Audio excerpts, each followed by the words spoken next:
ప్రభువైన యేసుక్రీస్తు నామములో మీ అందరికీ నా ప్రేమ వందనాలండి. ఈనాటి వాక్య ధ్యానం కొరకై ఆదికాండము 13వ అధ్యాయము 2వ వచనాన్ని చదివి ఈనాటి ధ్యానాన్ని మనం ప్రారంభిద్దాం. అబ్రాము వెండి బంగారము పశువులు కలిగి బహు ధనవంతుడై ఉండెను. దేవుడి వాక్యము ద్వారా మనతో మాట్లాడును గాక. ఆమేన్. గమనించండి నా ప్రియమైనటువంటి దేవుని బిడ్డలారా, ఇక్కడ మనం చూసినట్లయితే 12వ అధ్యాయంలో మొన్నటి దినాన శుక్రవారం దినాన మనం ధ్యానం చేశాం. అబ్రహాము చిన్నప్పుడే తల్లిని కోల్పోయాడు.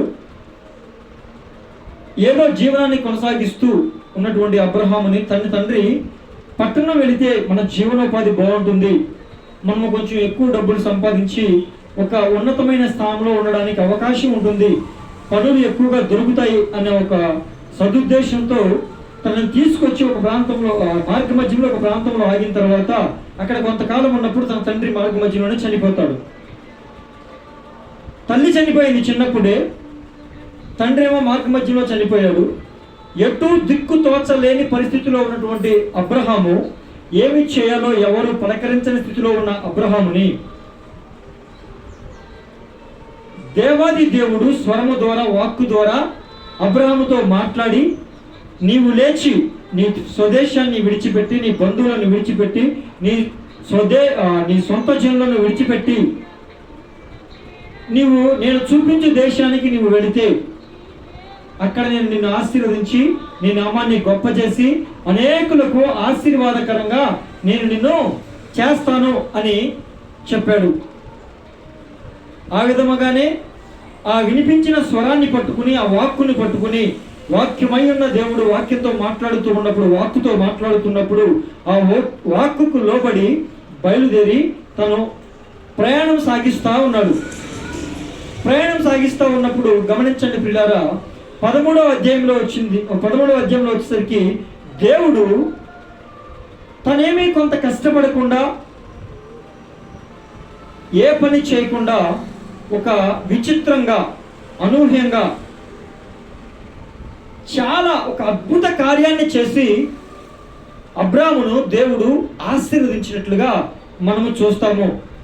ఏ విధంగా ఆశీర్వదించబడ్డాడయ్యా అంటే ఇక్కడ స్థితి ఏంటంటే చూడండి, అబ్రాము ప్రయాణ మార్గంలో ఒక ప్రాంతంలో ఆగాడు. ఆ ప్రాంతంలో ఆగినప్పుడు తన భార్యను ఆ దేశపు రాజు అయినటువంటి వ్యక్తి తన భార్యను తీసుకెళ్ళిపోయాడు, తన అంతఃపురంలో పెట్టుకున్నాడు. ఇక్కడ కూడా ఏమీ దిక్కు తోచని పరిస్థితే ఎవరిది? అబ్రాముది. ఎందుకనండి, అతనేమో బాటసారి, ఒక యాత్ర చేస్తున్నాడు. దేవుడు చూపించిన ప్రాంతానికి వెళ్ళడానికి ఈ యాత్ర మధ్యలో ఉన్నాడు. అయితే ఒంటరిగా ఉన్నాడు. తన భార్య లోతు తప్ప, కొంచెం తను సంపాదించుకున్న కొద్దిగా తప్ప ఇంకేమీ లేని పరిస్థితిలో ఉన్నాడు. అలాంటి పరిస్థితుల్లో ఎవరి సహాయము లేని అతనికి ఇక ఇంకొక కొత్త సమస్య వచ్చి పడింది. ఆ సమస్య ఏమిటంటే తన భార్యను ఆ దేశపు రాజు తీసుకెళ్ళిపోయాడు. కొన్ని అడిగి తెచ్చుకుందామా అంటే రాజుని అడిగేంత సాహసం చేయలేని పరిస్థితి.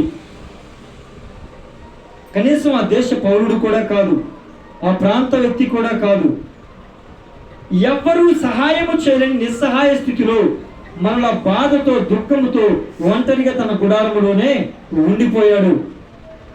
అయితే తనను పిలిచి తనను ఆశీర్వదిస్తాను, ఇదిగో నా మార్గంలోనికి నీవు వస్తే, నేను చూపించే దేశానికి నీవు గనక ప్రయాణమై నువ్వు వెళ్ళగడానికి ప్రయత్నం చేస్తే ఖచ్చితంగా నేను నిన్ను ఆశీర్వదిస్తాను అని చెప్పిన దేవుడు ఆయన్ని విడిచిపెట్టాడు అనుకుంటున్నారా? ఏ మాత్రము కూడా విడిచిపెట్టలేదు ప్రియులారా. అయితే దేవుడు ఈసారి అబ్రాముతో మాట్లాడలేదు. దేవుడు ఈసారి ఎవరితో మాట్లాడలేదండి? అబ్రాముతో మాట్లాడలేదు. కొన్నిసార్లు మనం అనుకుంటాం, మనము శోధనలోను, వేదనలోను, బాధలలోను, చీకులోను, చింతలోను, ఇరుకు ఇబ్బందుల్లోను, శ్రమల లోయలలోను, అవమాన అపహాసాలలోను మనము వెళుతూ ఉన్నప్పుడు ఇక ఎవరు మనల్ని పట్టించుకోని స్థితిలో, ఎవరు మనకి సహాయము చేయలేని స్థితిలో, ఎవరి ద్వారా మనకి సహాయము అందని స్థితిలో మనం ఉన్నప్పుడు దేవుడు కూడా మనతో మాట్లాడకుండా మౌనముగా ఉన్నప్పుడు ఇక నా పరిస్థితి ఇంతే, నా బ్రతుకు ఇంతే, నా స్థితి ఇంతే, నా కర్మ ఇంతే అని ఒకవేళ నీవు అనుకుంటున్నావా? ప్రియమైన దేవుని బిడ్డ, గమనించండి. ఒకవేళ అబ్రహాము కూడా అలాగే అనుకుని ఉండొచ్చు. అరే, నాతో మాట్లాడిన దేవుడు ఇప్పుడు నాతో మాట్లాడడం లేదేంటి, నాకు సహాయం చేయడానికి రావడం లేదేంటి అని అబ్రహాము కూడా అనుకుంటా ఉన్న స్థితిలో దేవుడు ఏం చేశాడయ్యా అంటే అబ్రహాముతో మాట్లాడలేదు. కానీ ఎవరితో మాట్లాడాడండి? ఎవరైతే తన భార్యను తీసుకుని వెళ్ళిపోయారో ఆ వ్యక్తితో దేవుడు మాట్లాడాడు. దీన్ని బట్టి మనకి అర్థం అవ్వాల్సిన విషయం ఏమిటంటే, ఒకవేళ మనం ఉన్న దయనీయమైన పరిస్థితిని బట్టి, దిక్కుతోచలేని పరిస్థితిని బట్టి, ఇదిగో చాలా శ్రమలను బట్టి ఎవరు మనల్ని పట్టించుకోని స్థితిలో ఉన్నప్పుడు దేవుడు కూడా మనతో మాట్లాడని, మనల్ని పట్టించుకోని స్థితిలో ఒకవేళ ఉన్నాడు అని నీవు అనుకుంటున్నప్పుడు దేవుడు చెబుతున్న మాట ఏమిటంటే, దేవుడు ఈసారి నీతో మాట్లాడాలనుకోవడం లేదు. దేవుడు ఈసారి తను డైరెక్ట్గా నీకు కార్యము చేయాలనుకోవడం లేదు. నిన్ను ఎవరైతే బాధ పెడుతున్నారో, ఎవరి ద్వారా నీకు బాధ కలిగిందో, ఎవరి ద్వారా నీకు శోధన కలిగిందో, ఎవరి ద్వారా నీకు శ్రమ కలిగిందో, ఎవరి ద్వారా నీకు నిందలు వచ్చాయో, ఎవరి ద్వారా నీవు అపహసింపబడుతూ ఉన్నావు, దూషించబడుతూ ఉన్నావు, ఆ వ్యక్తులతో దేవుడు మాట్లాడుతాడు. హల్లెలూయా, హల్లెలూయా. ఇక్కడ జరిగింది అదేనండి. ఆ యొక్క వ్యక్తితో దేవుడు, ఆ రాజుతో దేవుడు మాట్లాడితే తెల్లవారేసరికి ఏం జరిగిందండి? రాజు సైన్యం, రాజుతో పాటు కొన్ని పశువులు, ఏమండి, ఇంకా కొంతమంది దాసులు, దాసీజనం, ఒక గుంపే ఎదురుగా వస్తుంది ఊరు బయట ఉన్నటువంటి అబ్రహాము గుడారము దగ్గరకు. హల్లెలూయా. అయితే ఎటు దిక్కుతోచలేని పరిస్థితిలో ఉన్నటువంటి, ఇక తనేమీ చేయలేని చేతగాని స్థితిలో ఉన్నటువంటి అబ్రహాము చూస్తూ ఉంటే ఆ గుంపు వస్తుంది. ఇక అబ్రహాం ఏమనుకుంటా ఉంటాడండి, వీళ్ళు ఇక నన్ను కూడా వదలరు, నన్ను చంపేయడానికే వస్తున్నారు, నన్ను నాశనం చేయడానికే వస్తున్నారు, ఇక నా బ్రతుకు అయిపోయింది, నా జీవితం ఎంతటితో అయిపోయి ఉండొచ్చు అని తను ఒకవేళ గుడారంలో ఉండి ఆలోచించుకుంటా ఉండొచ్చు. మన పరిస్థితులు కూడా చాలాసార్లు ఇక నా జీవితం ఇంతే, ఇక నా జీవితం అయిపోయింది, నన్ను ఎవరో బాగు చేయరు, ఇక ఇదిగో నా మీదకి తరుముతున్నటువంటి సైన్యం, ఎవరైతే నన్ను నిందించారో, నన్ను అవమానించారో, నేను అపహాస్యపడడానికి, నేను ఇంత బాధను అనుభవించడానికి కారణమయ్యారు, ఆ గుంపంతా కూడా నా మీదకి వస్తూ ఉంది, ఇక నేను అయిపోయాను, నా జీవితం ఇంతటితో అయిపోయింది, ఇక దేవుడు కూడా నా చెయ్యి విడిచిపెట్టేశాడు అని ఒకవేళ నీవు బాధపడుతున్నావేమో నా ప్రియమైనటువంటి దేవుని బిడ్డ, గమనించు, ఏమాత్రము కూడా నీవు బాధపడవలసిన అవసరం లేదు. ఆ సర్వ సైన్యము, పశువులు, గొడ్లు, గాడిదలు, ఏమండి, గొర్రెలు, మేకలు, దాసులు, దాసీలు, సైన్యము, రాజుగారు అందరూ కూడా వచ్చి ఎక్కడ నిలబడ్డారండి? దిక్కుతోచలేని పరిస్థితిలో ఉన్నవాడు, ఇక ఏమీ చేతగాని పరిస్థితిలో కూర్చున్నవాడు, ఇక నా పరిస్థితి, నా జీవితం ఇంతే అని నిరాశలో కృంగిపోయి ఉన్నవాడి గుడారము ముందు వాళ్ళు వచ్చి నిలబడ్డారు. హల్లెలూయా, హల్లెలూయా. దేవునికి మహిమ కలుగును గాక. అయితే వచ్చి రంగానే అంటున్న మాట ఏమిటో తెలుసా? అయ్యా మీకు వందనాలు. ఏమండి? అయ్యా మీకు వందనాలు. అబ్రహాముకి ఏమీ అర్థం కావట్లేదండి, ఏం జరుగుతుంది? నిన్నొచ్చిన భార్యను ఎత్తుకెళ్ళిపోయారు, ఇవాళ ఉదయం ఒక సర్వ సైన్యాన్ని వేసుకుని గొప్ప దాసులతో, బలమైన జనాంగముతో వచ్చారు. వచ్చి ఏమంటున్నారండి? అయ్యా మీకు నమస్కారం. అబ్రహాముకి ఏమీ దిక్కు తోచలేని పరిస్థితి, ఏమీ అర్థం కాని పరిస్థితి, అంతా అయోమయ పరిస్థితి. అయ్యా మీకు నమస్కారం అంటే ఏం చేస్తారో? అయ్యా నమస్కారం అని చెప్పి తీసుకెళ్ళిపోతారా? చంపేస్తారా? తన మనసులో ఎన్నో రకాల ఆలోచనలు. గమనించండి నా ప్రియమైనటువంటి దేవుని బిడ్డలారా, అన్ని ఆలోచనలతో కలిగి ఉన్నటువంటి అబ్రహాముకి ఆ రాజు వచ్చి అంటాడు, అయ్యా నీ భార్యను నేను తీసుకెళ్ళా, అయితే నీ భార్య నాకు తెలీదు, కానీ దేవుడు నాతో రాత్రి మాట్లాడాడు. హల్లెలూయా, దేవునికి మహిమ కలుగును గాక, దేవునికి మహిమ కలుగును గాక. ప్రియమైన దేవుని బిడ్డలారా, దేవుడు నీతో మాట్లాడకపోతే దేవుడు నిన్ను బాధిస్తున్న వారితో మాట్లాడుతున్నాడని అర్థం చేసుకో. హల్లెలూయా, హల్లెలూయా. యాకోబు కూడా లాబాను చేత చాలా సార్లు బాధపడ్డాడు. ఇక ఆ ప్రాంతాన్ని విడిచిపెట్టి దేవుని మాటను విని తన స్వదేశానికి ప్రయాణమై వస్తూ ఉండగా ఏమండి లాబాను మళ్ళా తరవడం ప్రారంభించాడు. ఇక ఒక్క దినములో ఇక యాకోబుని కలుసుకుంటాడు. అనగా రాత్రి దేవుడు ఎవరితో మాట్లాడాడండి? లాబానుతో మాట్లాడాడు. యాకోబు నా సేవకుడు, అతన్ని ముట్టడానికి వీల్లేదు, అతన్ని ముట్టేవాడిని చంపేస్తా, నాశనం చేస్తానని దేవుడు లాబానుతో మాట్లాడితే, అసలు యాకోబు సంగతి చూద్దాం, యాకోబు అంతు చూద్దాం, యాకోబుని సర్వనాశనం చేద్దామని బయలుదేరినటువంటి లాబాను వచ్చి, బాబు నీకు నమస్కారం, నాకు చెబితే నేనే పంపించేవాడినిగా, నాకు చెప్పకుండా దొంగసాటుగా ఎందుకు వచ్చేసావు? రాత్రి నీ దేవుడు నాకు కల్లో కనపడ్డాడు, నిన్నేమన్నా హాని చేస్తే నన్ను చంపేస్తానన్నాడు అని లాబాను యాకోబుతో మాట్లాడడం మనం గమనిస్తాం. గమనించండి ప్రియులారా, కొన్నిసార్లు దేవుడు మనతో మాట్లాడలేదు అంటే, మౌనముగా ఉన్నాడు అంటే మనల్ని బాధ పెట్టే వారితో మాట్లాడుతున్నాడు, మనల్ని నాశనం చేయాలి అని చూస్తున్న వారితో దేవుడు మాట్లాడుతున్నాడు. హల్లెలూయా, హల్లెలూయా. ఇక్కడ అదే జరిగింది. ఆ యొక్క రాజుతో మాట్లాడినప్పుడు తన భార్యను అప్పచెప్పి, క్షమించి బాబు, నా రాజ్యంలో ఇలాంటి తప్పు ఎవరైనా చేస్తే, ఇలాంటి తప్పు ఎవరైనా చేస్తే నేను శిక్ష విధిస్తాను కదా, నేనేం చేస్తానండి? శిక్ష విధిస్తాను కదా. మరి నేను రాజును కదా ఈ రాజ్యానికి, నేను కూడా ఈ తప్పు చేశాను కాబట్టి నాకు నేనే శిక్ష విధించుకోవాలి కదా. మామూలుగా అయితే రాజు ఏదైనా పొరపాటు చేస్తే రాజు తనకు తాను శిక్ష విధించుకుంటాడా అండి? గమనించండి, విధించుకుంటాడా? తనకు తాను శిక్ష విధించుకోడు. ఎందుకంటే తనే తన రాజ్యానికి రాజు కాబట్టి, తనదే సర్వాధికారము, సార్వభౌమాధికారము తనదే కాబట్టి శిక్ష విధించుకోడు. కానీ ఇక్కడ ఎందుకు తనకు తానే శిక్ష విధించుకున్నాడు? ఏ విధమైన శిక్షను విధించుకున్నాడో తెలుసా?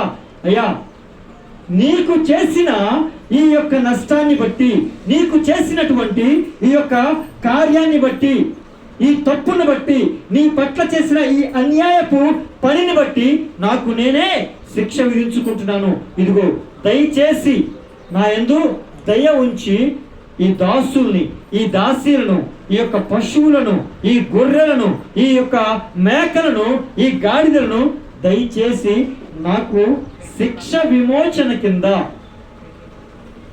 వెండి బంగారాలు ఇచ్చాడు. ఇంకా వెండి ఇచ్చాడు, బంగారం కూడా ఇచ్చాడు. ఇవన్నీ తీసుకుని దయచేసి నన్ను క్షమించి నాకు ప్రార్థన చేసి పంపించే బాబు అని ఎవరిని వేడుకుంటున్నాడండి? ఏ దిక్కు తోచని, అన్యాయము చేయబడిన, ఇదిగో నిందించబడిన, అవమాన పాలైనటువంటి, చేతగాని స్థితిలో ఉన్నటువంటి అబ్రహాము దగ్గరకు ఎవరు వచ్చారు? అన్యాయము చేసిన వాళ్ళు వచ్చారు, నిందించిన వారు వచ్చారు, అపహసించిన వారు వచ్చారు, మోసము చేసిన వారు వచ్చారు. వచ్చి నేను తప్పు చేశాను అని ఒప్పుకోవడమే కాకుండా ఏం జరిగిందండి?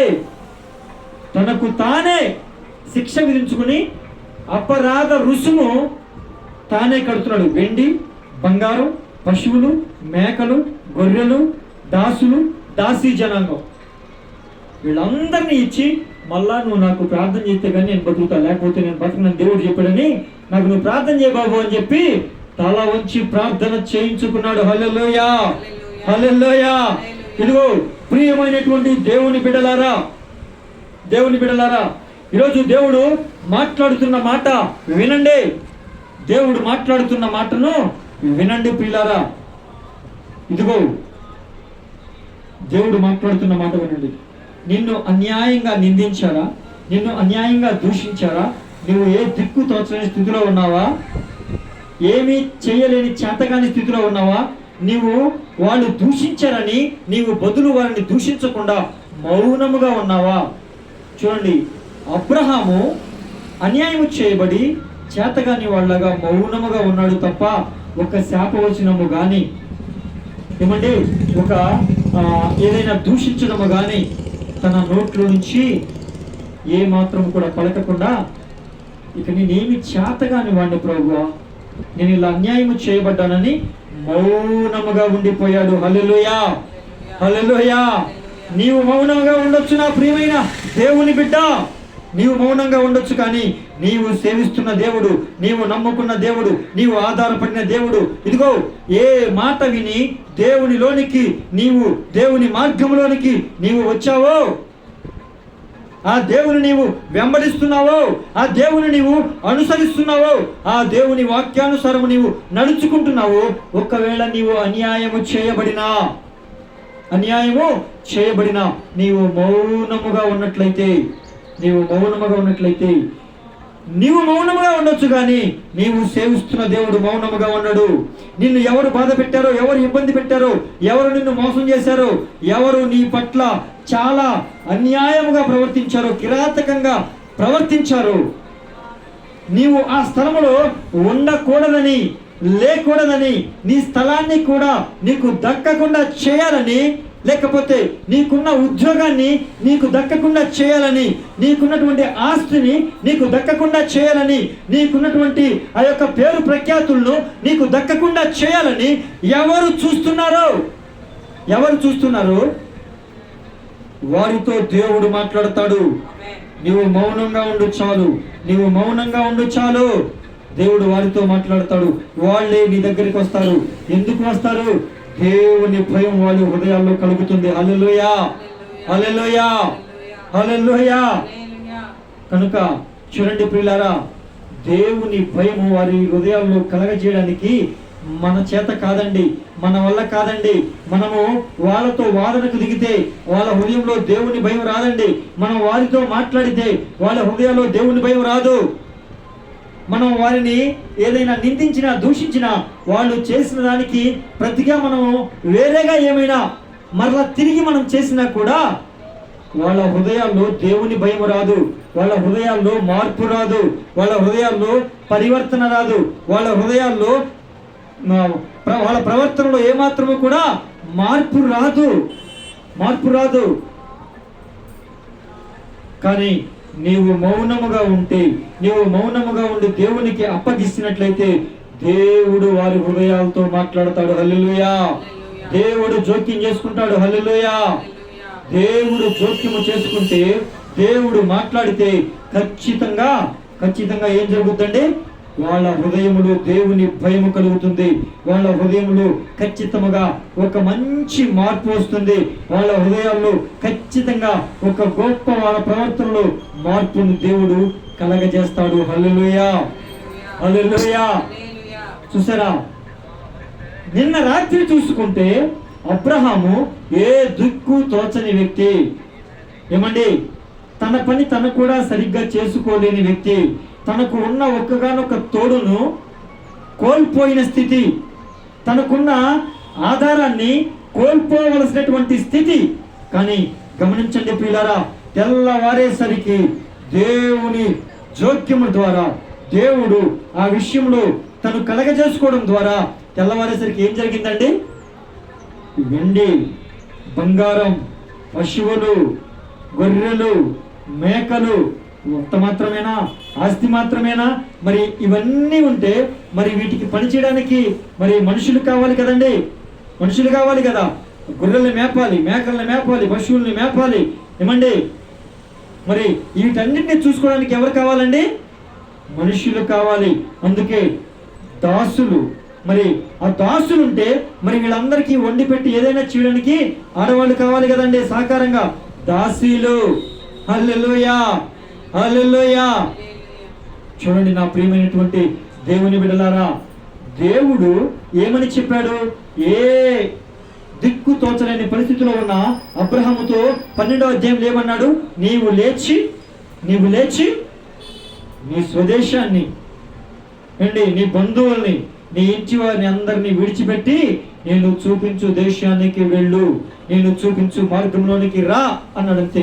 మనం చేయాల్సింది ఏంటంటే, మనకి ఏ దిక్కు తోచలేని పరిస్థితిలో ఉన్నప్పటికీ, దయనీయమైన పరిస్థితిలో ఉన్నప్పటికీ మనం చేయవలసిన విషయం, మనము పడి ఉన్నటువంటి శ్రమలో నుండి మనము లేచి, ఆ యొక్క కృంగిపోయిన స్థితిలో నుంచి లేచి, మన సొంత ఆలోచనలు విడిచిపెట్టి దేవుని చిత్తానుసారంగా, దేవుని ఆలోచనల ప్రకారం, దేవుడు చూపించే మార్గము, దేవుడు చూపించుతున్న దేశము పరమ కానానైనటువంటి పరలోక రాజ్య మార్గమైనటువంటి ఆయన మార్గంలోనికి మనము గనక వచ్చి ఆయన చిత్తానికి అప్పగించుకుని ఆ మార్గంలో వెళ్తున్నప్పుడు ఏమండి, ఆయన మార్గము చాలా సంతోషకరము.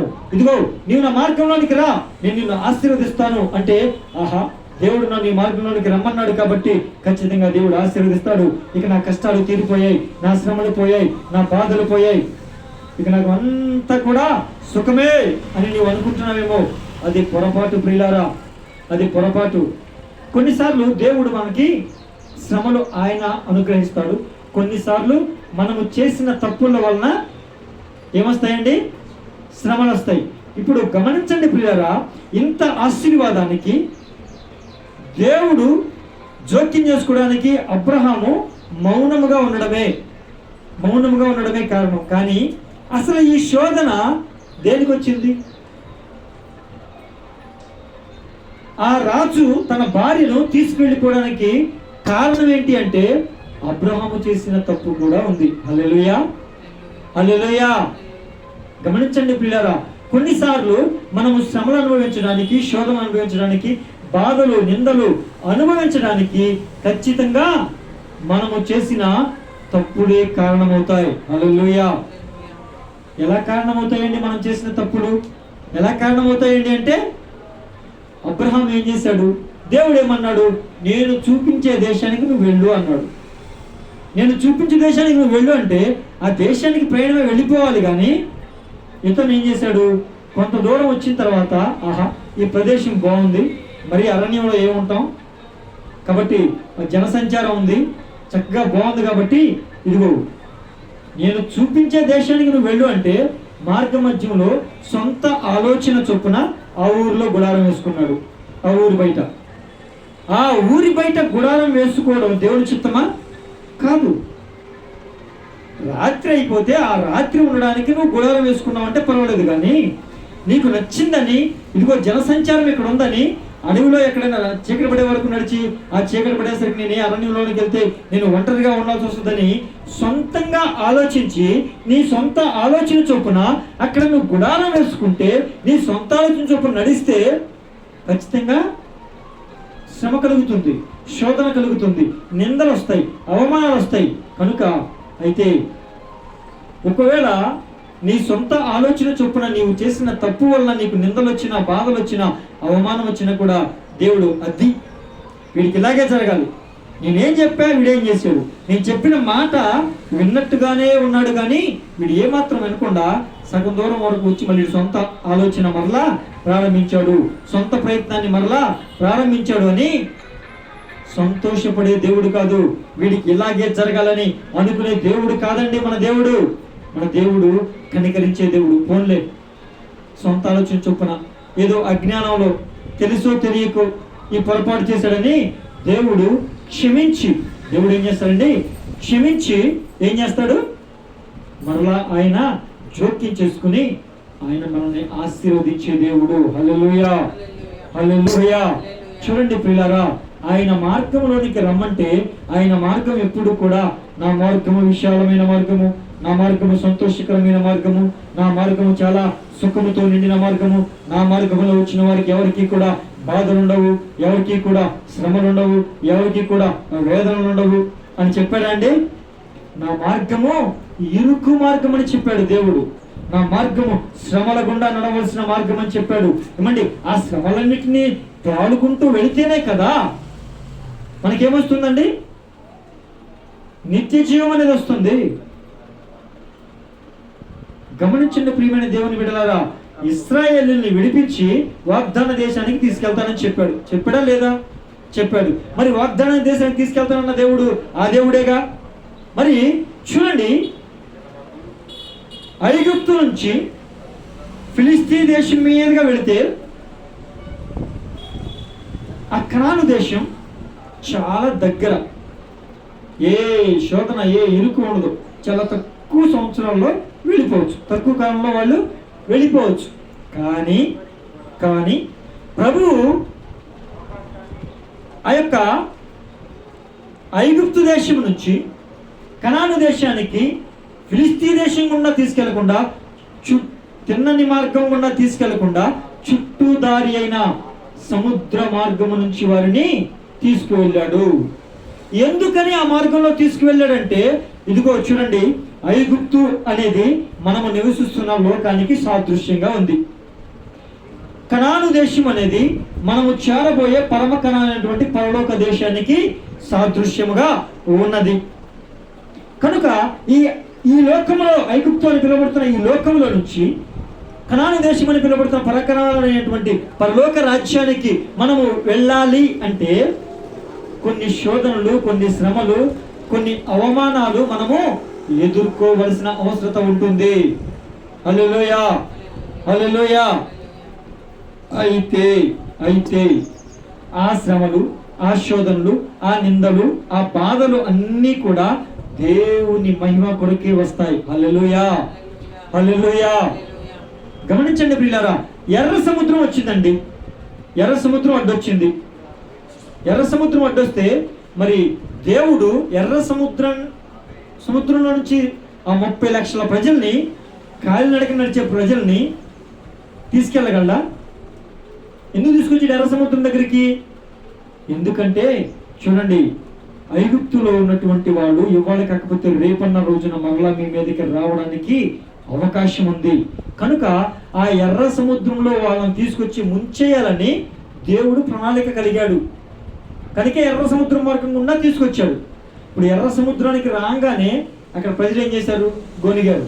కనుక ఏదైనా ఒక మన మార్గానికి అడ్డు ఆటంకాలు కలిగినప్పుడు, మన ఆత్మీయ జీవితంలో ప్రయాణం ప్రారంభించినప్పుడు ఏవైనా అడ్డులు కలిగినప్పుడు మనం వెంటనే దేవుణ్ణి కానీ, దైవజనుని కానీ, మనల్ని దేవుణ్ణిలో నడిపించిన వారిని కానీ మనము ఏమాత్రము కూడా సొనగకూడదు, గొనగకూడదు, ఇష్టం వచ్చినట్లుగా మనం మాట్లాడకూడదు. వాళ్ళైతే సొనిగారు. అయినా దేవుడు ఎర్ర సముద్రాన్ని చీల్చి పాయలు చేసి ఏం చేశాడండి? తన ప్రజలను దాటించాడు. అదే ఎర్ర సముద్రంలో ఐగుప్తు రాజులు, ఫరో రాజులని, వారి సైన్యాన్ని ఏం చేశాడండి? ముంచి చంపేశాడు, శత్రువుల్ని నాశనం చేశాడు. హల్లెలూయా, హల్లెలూయా. చూసారా? గమనించండి ప్రియులారా, మనకేదైనా శోధన వచ్చినా, శ్రమ వచ్చినా, ఏ నింద వచ్చినా, అవమానం వచ్చినా కూడా ఏం చేయాలి? దేవుణ్ణి స్తుతించే వారంగా ఉండాలి. దేవుని మహిమ కొరకే వచ్చిందని మనము మౌనముగా ఉండాలి. స్తుతించడం చేత కాకపోతే మౌనంగా ఉండాలి. కానీ ఇతరుల్ని నిందించేలాగా, దేవుణ్ణి దూషించేలాగా, ఏంటి ప్రభువా నువ్వు, నిన్ను నమ్మాను, నువ్వేదో కార్యం చేస్తావు అనుకున్నాను, నువ్వేదో నాకు గొప్ప నన్ను నడిపించేస్తావు, ఆశీర్వదించేస్తావు అనుకున్నాను, కానీ అసలు ఇలా ఎంత శ్రమలో, ఎంత శోధనలో నాకు వచ్చాయి. అసలు దేవుడు ఉన్నాడా? దేవుడు ఉంటే నాకు ఇలా జరుగుద్దా? నాకు ఇలా జరుగుతుంటే దేవుడు నిజంగా చూస్తున్నాడా? నువ్వేం దేవుడు అయ్యా అని మనం దేవుణ్ణి దూషించేవారిగా ఉండకూడదు పిల్లారా. మన జీవితాల్లో కార్యాలు ఆలస్యం అవుతున్నాయి అంటే దేనికి అవుతాయి? ఆయన మహిమార్థమై ఆలస్యం అవుతాయి. ఏదో మన పట్ల ఒక ఆశ్చర్య కార్యము చేసి, ఇదిగో ప్రజలు మన ద్వారా దేవుణ్ణి మహిమపరచాలని దేవుడు ఒక ఆలోచన కలిగి ఉంటాడు. ఆయన ఆలోచనను, ఆయన ప్రణాళికలకు విరుద్ధంగా నీవు నీ ఇష్టం వచ్చినట్లుగా మాట్లాడకూడదు, గొనగకూడదు, సొంగకూడదు పిల్లారా. కనుక గమనించండి పిల్లారా, దేవుని బిడ్డలారా, దేవుడు ఆశీర్వదించే దేవుడు. హల్లెలూయా, హల్లెలూయా. కనుక ఖచ్చితంగా ఆయన ఆశీర్వదిస్తాడు. ఎలా ఆశీర్వదిస్తాడండి? విచిత్రంగా ఆశీర్వదిస్తాడు. సర్వము కోల్పోయినటువంటి అబ్రహాముకి తెల్లవారేసరికి ఆ యొక్క వెండి బంగారాలు, దాసులు, దాసీలు, గొడ్లు, పశువులు, మేకలు, గొర్రెలు ఇవన్నీ ఎలా వచ్చాయి? ఈ ఆశీర్వాదం అంతా ఎలా వచ్చింది? ఒక అద్భుతం చేశాడు దేవుడు. అంతేనండి, ఒక అద్భుతం చేశాడు. విచిత్రం జరిగింది.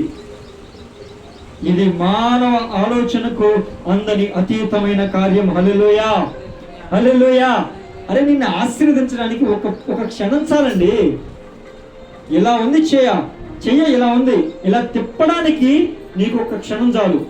అలాగే ఇదిగో బోర్లా పడిపోయిన నీ స్థితి, ఏమండి అణచబడిన నీ స్థితి, ఏమండి ఇదిగో నిందల పాలైన నీ స్థితిని ఇలా లేవనెత్తడానికి ప్రభుకి ఒక్క క్షణం చాలు. హల్లెలూయా. ఆ క్షణం వరకు కొంచెం ఓర్చుకోగలిగితే చాలు, కొంచెం ఓర్చుకోగలిగితే చాలు ప్రియులారా. కనుక గమనించండి, దేవుడు మనల్ని విచిత్రంగా ఆశీర్వదించే దేవుడు. అంతవరకు మనం దేవుణ్ణి నిందించేవారిగా ఉండకూడదు, ఇతరుల్ని కూడా నిందించకూడదు. మనల్ని నిందించిన దూషణకు ప్రతి దూషణ మనము చేయకూడదు, నిందకు ప్రతి నింద మనము వేయకూడదు. వాళ్ళు ఒక మాట అంటే మనము కూడా ఇంకొక మాటను మనము పలకకూడదు, మౌనముగా ఉండాలి. బొచ్చు కత్తిరించు వాని యొద్ద గొర్రె మౌనముగా ఉన్నట్లు నాకేమి చేత కాదు అని గనక నీవు దేవునికి అప్పగించగలిగితే ఖచ్చితంగా దేవుడు ఏం చేస్తాడండి?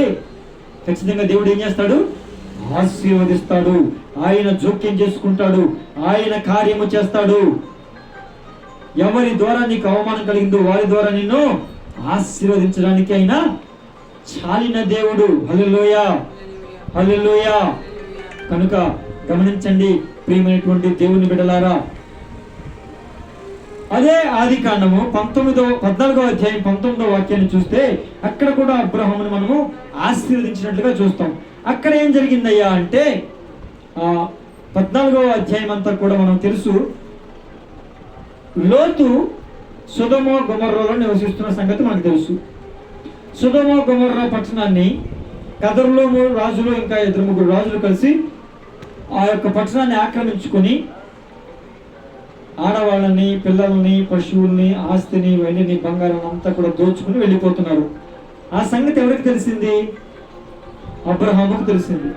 ఎప్పుడైతే అబ్రహాముకు తెలిసిందో తన తమ్ముడు చెరపట్టబడినని విని మౌనంగా ఉన్నాడండి? మౌనముగా లేడు.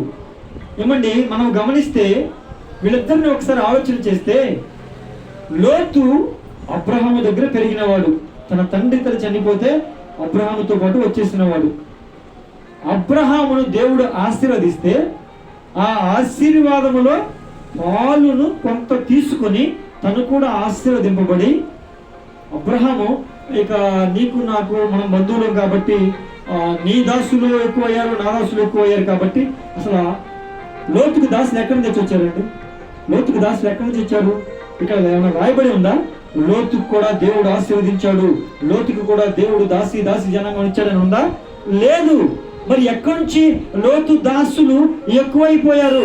లోతు దాసులకి అబ్రహాము దాసులకి మధ్యలో గొడవ వచ్చింది. లోతు పశువుల కాపర్లకి అబ్రహాము పశువుల కాపర్లకి గొడవ వచ్చింది. అసలు లోతుకి పశువుల కాపర్లు ప్రత్యేకంగా ఎక్కడి నుంచి వచ్చారు? ఎవరిచ్చారండి? దేవుడు అబ్రహామును ఆశీర్వదించి అబ్రహాముకు దాసి జనాంగముల పశువుల్ని ఈ యొక్క అంతటినీ కూడా ఇస్తే దానిలో కొంత భాగాన్ని ఎవరికి ఇచ్చాడు? లోతుకి ఇచ్చాడు. అంటే ఇప్పుడు లోతుకి ఉన్నదంతా కూడా ఎవరిచ్చింది? అబ్రహాము ఇచ్చింది. అలాంటిది అబ్రహాము దాసులకి లోతు దాసులకి గొడవ వస్తే లోతు ఏం మాట మాట్లాడాలి? వాళ్ళతో మీరు గొడవ పడతారేంటి? ఆయన దయచేసిన వారే మీరు, ఆయన దయచేసిన ఆస్తే ఇది, ఆయన దయచేసినటువంటి, ఆయన నాకు దానంగా ఇచ్చిన పశువులే ఇవి, వాళ్ళ పశువుల కాపరితో మీరు గొడవ పడతారేంటి? ఏదైనా ఉంటే మాకు చెప్పండి, మేము మాట్లాడతాం వాళ్ళతోటి అని చెప్పాలి. ఇలా గొడవ నేను చెబితే సరే అబ్రహాం అన్నాడు, నువ్వు నేను బంధువులం కనుక మన ఇద్దరి మధ్యలో భేదాభిప్రాయాలు వద్దు, సామరస్యంగా విడిపోదాం. నీకు నచ్చిన చోటు నువ్వు తీసుకో, నువ్వు తూర్పుకి వెళ్తే నేను పడమరకి వెళ్తాను, నువ్వు ఉత్తరానికి వెళ్తే నేను దక్షిణానికి వెళ్తా అంటే పచ్చగా ఉన్నటువంటి సొదొమ గొమొర్రా పట్టణాన్ని లోతు ఎంచుకుని వెళ్ళిపోయాడు. అలా వెళ్ళిపోయిన లోతు ఇప్పుడు చెరపట్టబడ్డాడు.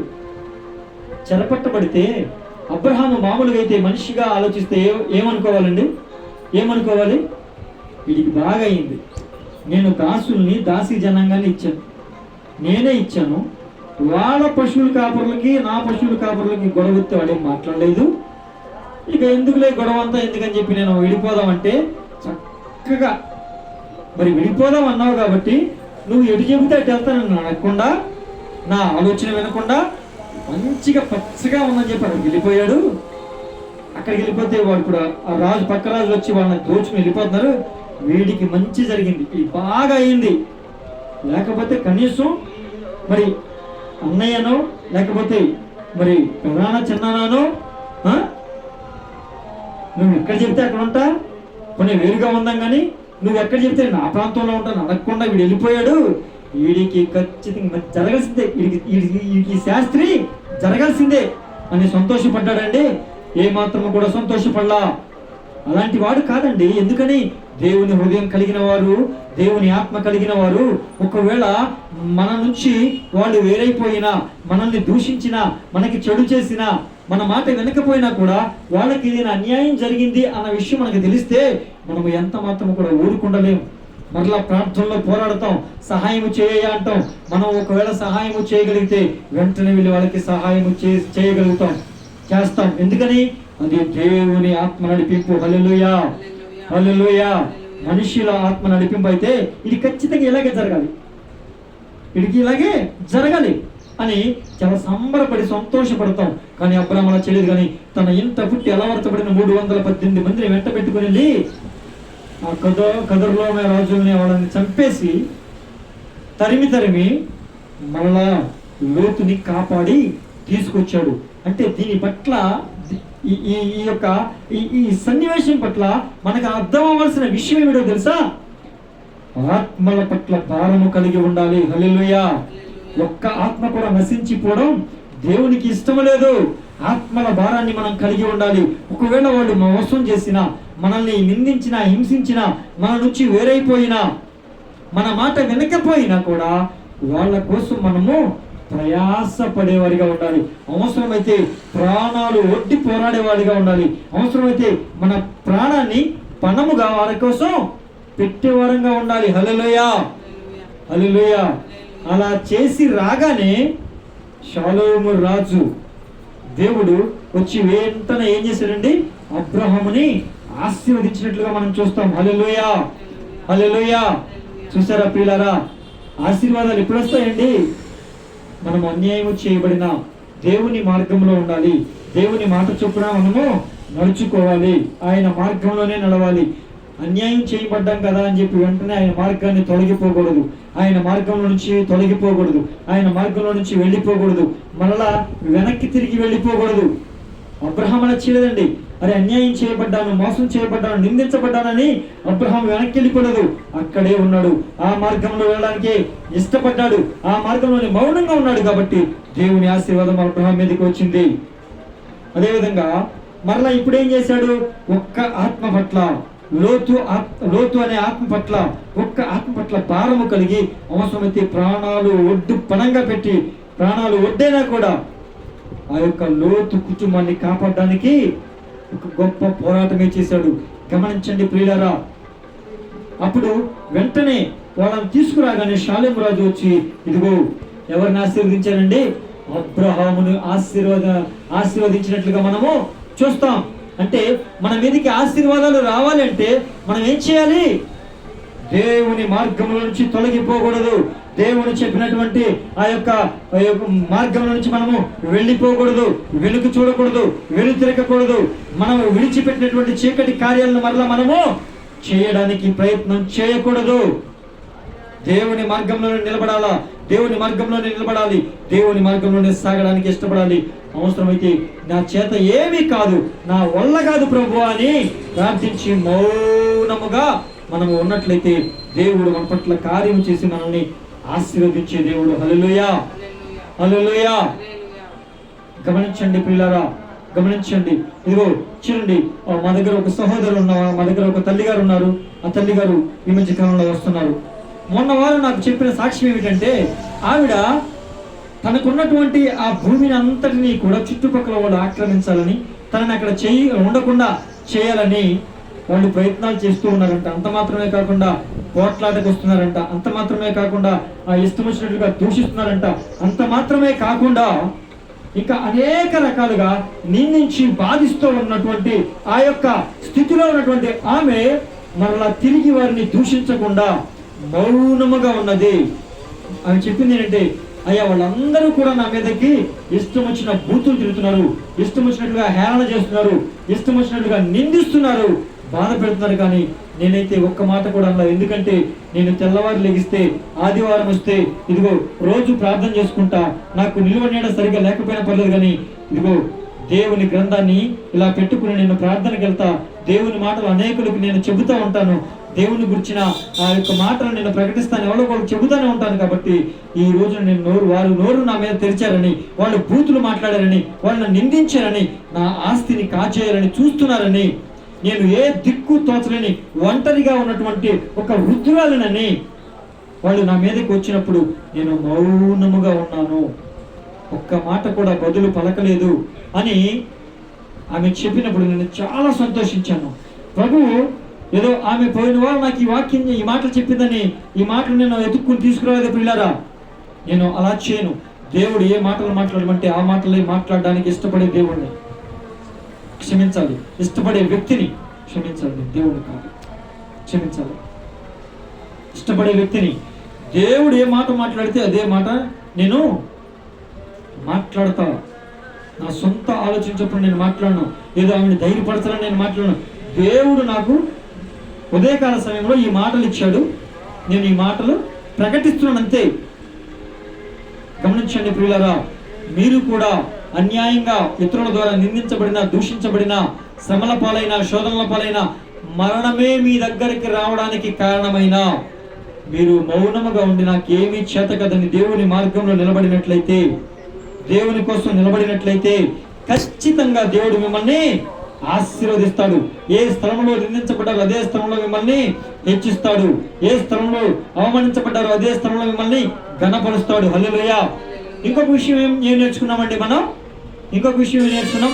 ఆత్మల పట్ల మనకి భారం కనుక ఉన్నట్లయితే, ఒకవేళ వాళ్ళు మన సొంత జనమే, సొంత వారే, సొంత బంధువులే, మనతో సరిగా మాట్లాడరేమో, మన నుంచి దూరంగా వెళ్ళిపోయారేమో, మన నుంచి ఇదిగో వేరే జీవించాలని వారు కోరుకున్నారేమో, మనం చెప్పిన మాట వినకుండా వాళ్ళ సొంత ఆలోచన చొప్పున నడుస్తున్న వారైనా కూడా వాళ్ళు ఒకవేళ దేవుని మార్గంలో లేకపోయినా, దేవుని మార్గంలో నుంచి తొలగిపోయినా, ఆచార వ్యవహారాల్లో ఉండపోయినా కూడా వాళ్ళ పట్ల భారం కలిగి మనము వారి కోసం ప్రయాసపడాలి, వారి కోసం ప్రార్థించాలి. వారి కోసం ప్రార్థించడమే కాకుండా వీలైతే అప్పుడప్పుడు వారి దగ్గరికి వెళ్ళి అలా కాదు ఇలా చేయండి అనాలి. వాళ్ళు వినకపోవచ్చు, అయినా వాళ్ళ కోసం మనం ప్రయాసపడి భారాన్ని కలిగి ఆయన సన్నిధిలో ప్రార్థించే వారంగా ఉంటే ఖచ్చితంగా దేవుడు మనల్ని దీవిస్తాను అని చెప్పాడు. హల్లెలూయా. అబ్రహామును అదే విధంగా ఆశీర్వదించాడు, మనల్ని కూడా అదే విధంగా ఆశీర్వదించే దేవుడే మనం ప్రకటిస్తున్న, సేవిస్తున్న దేవుడు. హల్లెలూయా, హల్లెలూయా. కనుక మనం ఈ వాక్యాన్ని మన మీదకి ఆశీర్వాదం రావాలంటే ఖచ్చితంగా ఈ రెండు విషయాల్లో ఆయన మార్గంలో నుంచి తొలగిపోకుండా ఆత్మల పట్ల భారాన్ని కలిగి జీవించే వారంగా ఉండాలని కోరుకుంటూ నా మాటలు ముగిస్తున్నాను. ప్రార్థన చేసుకుందాం.